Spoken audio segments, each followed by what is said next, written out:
Hello friends, welcome to hobby recipes. எல்லாரும் எப்படி இருக்கீங்க? இன்னைக்கு நம்ம என்ன செய்ய போறோம் அப்படின்னா பலாப்பழத்தை வச்சு கேசரி செய்ய போறோங்க. அதுக்கு நான் வந்து பலாப்பழத்தோட அந்த சொலை எடுத்து வச்சிருக்கேங்க. ஒரு 10 எடுத்து வச்சிருக்கேன். அதுக்கப்புறம் 1 கப் ரவை எடுத்திருக்கேங்க. எந்த கப்ல ரவை எடுத்தனோ அதே கப்ல 1 கப் ஃபுல்லா சர்க்கரை எடுத்திருக்கேன். அப்புறம் வந்து முந்திரி எடுத்திருக்கேங்க. அதை சேர்க்கறதுக்கு, முந்திரியை தாளிக்கிறதுக்கு நான் வந்து நெய் எடுத்திருக்கேன்.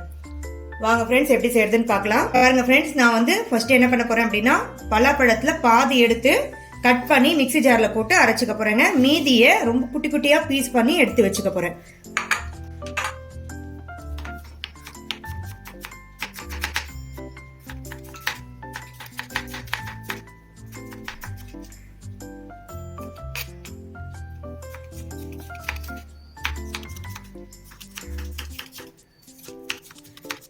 பாருங்க ஃப்ரெண்ட்ஸ், நான் வந்து பாதி பலாப்பழத்தை இந்த மாதிரி குட்டி குட்டியா கட் பண்ணி எடுத்து வச்சுக்கிட்டேங்க.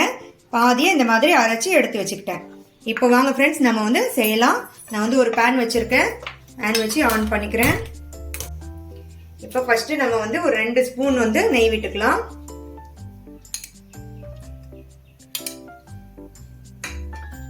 நெய் சேர்த்து இந்த நெய் சூடான உடனே நம்ம வந்து இந்த கேஷ்யூவை ஃப்ரை பண்ணி எடுத்து வச்சுக்கலாங்க. இங்க பாருங்க ஃப்ரெண்ட்ஸ், நெய் சூடாயிடுச்சு. இப்போ நம்ம இந்த கேஷ்யூ சேர்த்துட்டு இந்த லைட் ப்ரௌன் கலர் வர வரைக்கும் வறுத்து எடுத்து வச்சுக்கலாம். உங்ககிட்ட காஞ்ச திராட்சை இருந்தாலும் நீங்க அதை சேர்த்துக்கலாங்க. நான் இன்னைக்கு வந்து கேஷ்யூ மட்டும் தான் சேர்க்கிறேன். இதை கொஞ்சம் மீடியம் ஃப்ளேம்ல வச்சு நல்லா ப்ரௌனா வர வரைக்கும் வறுத்து எடுத்துக்கலாங்க. இங்க பாருங்க ஃப்ரெண்ட்ஸ், நல்லா ப்ரௌன் ஆயிடுச்சு. இப்போ இதை வந்து தனியா ஒரு பவுல்ல எடுத்து வச்சுக்கலாம். இப்போ இதே பாத்திரத்துல நம்ம இதே நெய்யில வந்து ரவையை சேர்த்து வறுத்துக்க போறோம். இங்க பாருங்க, 1 கப் ரவை எடுத்திருக்கேன். அந்த ரவையை சேர்த்துட்டு நல்லா ரொம்ப சிம்ல வச்சுக்கணுங்க. மீடியம்ல கூட வைக்க கூடாது, சிம்ல வச்சு நம்ம இத கலர் மாறாம வறுத்து எடுத்துக்கணும். கலர் மாறக்கூடாது. இதுல ஒரு ஸ்மெல் நல்லா வந்து ரோஸ்ட் ஆயிடுச்சுன்னா இதுல ஒரு சூப்பரான ஸ்மெல் வருங்க. அப்போ அந்த டைம்ல நம்ம வந்து இதை தனியா எடுத்து வச்சுக்கலாம். பாருங்க, இந்த மாதிரி ரோஸ்ட் பண்ணிக்கணும்.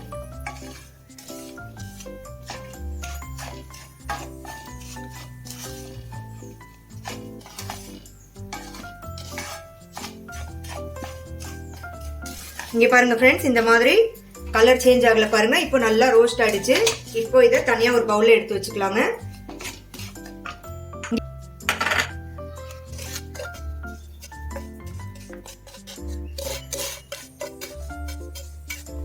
பாருங்க ஃப்ரெண்ட்ஸ், நான் ரவையை வறுத்து தனியா எடுத்து வச்சுக்கிட்டேன். இப்போ இந்த பேன்ல நான் வந்து 2 ஸ்பூன் வந்து நெய் சேர்த்துக்கிறேங்க.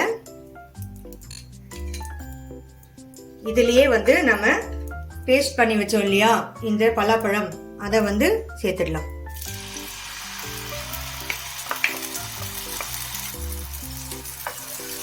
சேர்த்துட்டு இந்த நெய்லயே வந்து இதை நல்லா ரோஸ்ட் பண்ணிடணுங்க. அப்போ வந்து ஒரு ஃப்ளேவர், சூப்பரான ஃப்ளேவர் கிடைக்கும். அது இந்த கேசரிக்கு வந்து நல்லா இருக்குங்க. இங்க பாருங்க, இந்த மாதிரி நல்லா இதை வந்து ரோஸ்ட் பண்ணிடுங்க. ஒரு 2 நிமிஷம் இதை பண்ணிட்டு அதுக்கப்புறம் நம்ம கட் பண்ணி வச்சிருந்தோம்ல அதையும் சேர்த்துடலாங்க. இதோட எல்லாத்தையுமே நம்ம வந்து மீடியம் ஃப்ளேம்ல வந்து வச்சுட்டு செஞ்சிடலாம். பாருங்க, இதையும் சேர்த்துக்கிறேன்.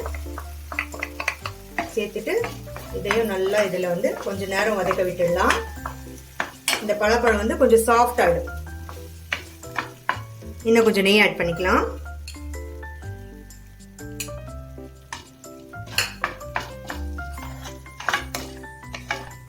நம்ம நார்மலா கேசரி செய்யறதை விட இந்த மாதிரி செஞ்சு கொடுத்தா பசங்களுக்கு ரொம்ப பிடிக்குங்க. இந்த பலாப்பழம் வந்து நடுநடுல சாப்பிடறதுக்கு வரும் இல்லையா, அது வந்து ரொம்ப டேஸ்டியா இருக்கும். நீங்க இந்த மாதிரி டிஃப்ரெண்டா செஞ்சு கொடுங்க, சூப்பரா சாப்பிடுவாங்க பாருங்க எல்லா பசங்களும். பாருங்க ஃப்ரெண்ட்ஸ், இதை வந்து 2 நிமிஷம் இந்த மாதிரி இது நல்லா வதங்கட்டும். இது கொஞ்சம் சாஃப்ட் ஆகட்டும். இந்த பலாப்பழம் வந்து கொஞ்சம் சாஃப்ட் ஆன உடனே நம்ம தண்ணி ஆட் பண்ணிடலாம்.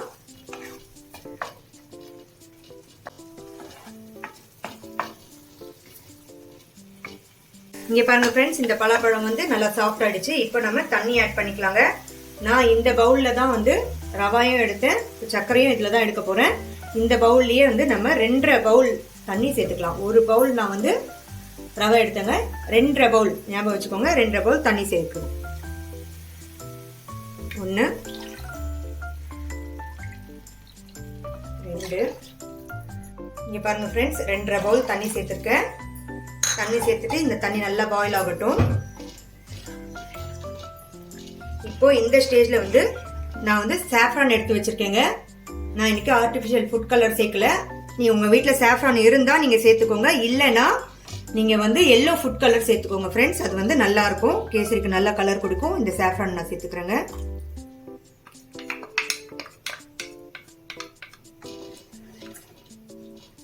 இந்த தண்ணி நல்லா பாயில் ஆகட்டும்.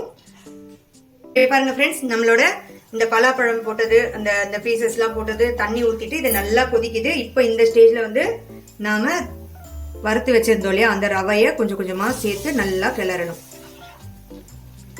இது வந்து கெட்டி ஆகக்கூடாதுங்க, கொஞ்சம் கொஞ்சமா வந்து அங்கங்க நின்னுடும். அதனால கொஞ்சம் மீடியம் ஃப்ளேம்ல வச்சுட்டு கொஞ்சம் கொஞ்சமா சேர்த்து சேர்த்து கிளறணும்.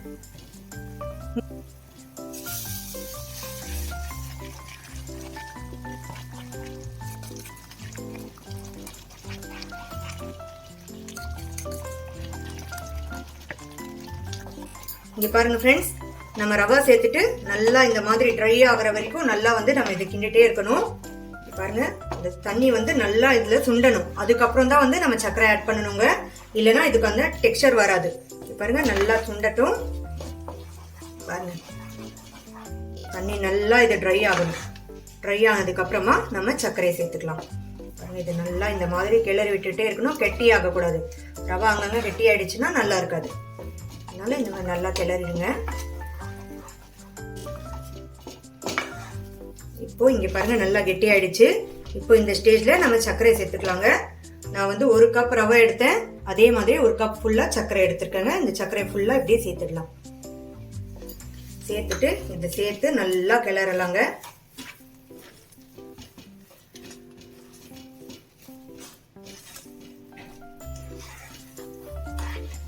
இங்க பாருங்க, நம்ம சாஃப்ரான் சேர்த்ததால இந்த கலர் எவ்வளவு சூப்பரா வந்திருக்கு பாருங்க. சாஃப்ரானும் அந்த ஜாக் ஃப்ரூட் கலரும் சேர்ந்துட்டு சூப்பரா வந்திருக்கு பாருங்க கேசரி. இப்போ நல்லா இது வந்து நல்லா இதையும் சுண்டணும், ட்ரை ஆகணும். அது வரைக்கும் நம்ம கொஞ்ச நேரம் நல்லா கிளறிட்டு இருக்கலாம்.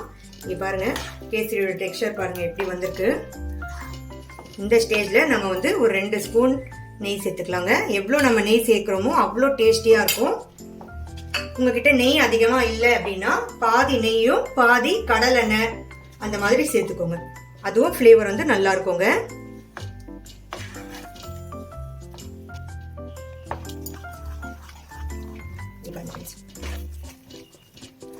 இது 2 நிமிஷம் இது வந்து நல்லா இது ஆகட்டும்.